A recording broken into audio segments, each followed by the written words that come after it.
Lorsque je suis arrivé en Chine, en 2015, tout était une découverte.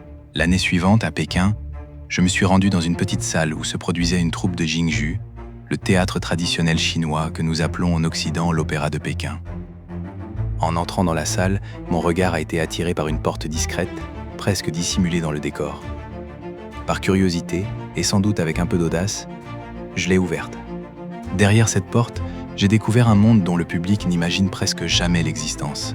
Des artistes concentrés devant leur miroir, des visages qui se transformaient sous les pinceaux, des costumes minutieusement préparés. Le silence de la préparation contrastait avec l'intensité du spectacle qui allait bientôt commencer. En franchissant cette porte avec mon appareil photo, j'ai eu le sentiment de pénétrer dans un univers suspendu entre la réalité et la scène. Avant que le rideau ne se lève, une autre représentation commence. Autour des miroirs, chaque artiste entre peu à peu dans son personnage. Un pinceau, un regard, un costume ajusté avec précision.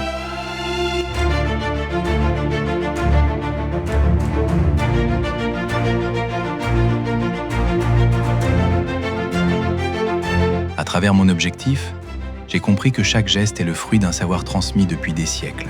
Au premier regard, les visages semblent recouverts de masques.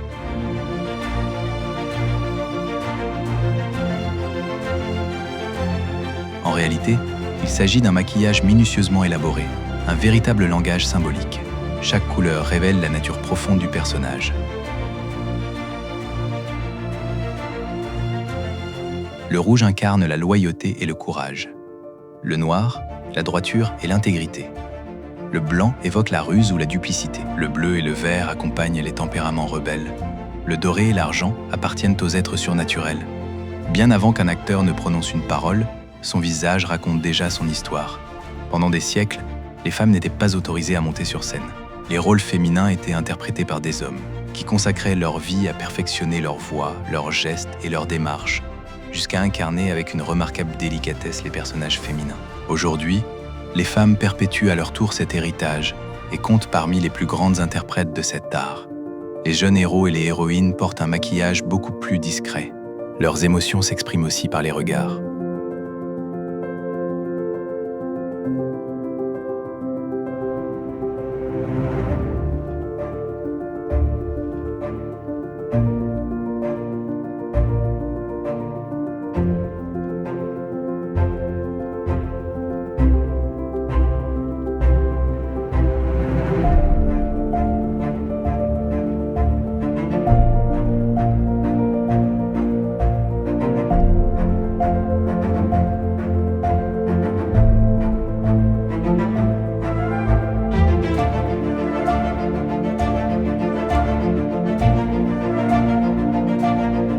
En Occident, nous appelons cet art l'Opéra de Pékin, une appellation inspirée de l'opéra européen.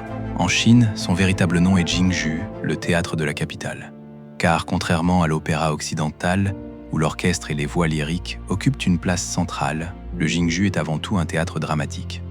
Le chant, la parole, la musique, la danse, les arts martiaux et l'acrobatie s'y unissent pour raconter une même histoire.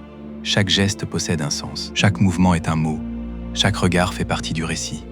Au fil de mes rencontres, j'ai découvert que cet héritage continue de vivre grâce à des femmes et des hommes qui lui consacrent leur existence.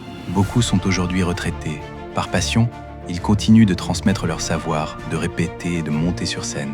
À leur côté, une nouvelle génération choisit elle aussi de consacrer sa vie au Jingju pour faire vivre un patrimoine plusieurs fois centenaire. En refermant cette porte, ce jour-là, je ne savais pas encore que je venais d'ouvrir bien plus qu'un passage vers des coulisses. J'avais franchi le seuil d'une tradition vivante. Et, une fois encore, derrière une porte, la Chine m'offrait une nouvelle manière de regarder le monde.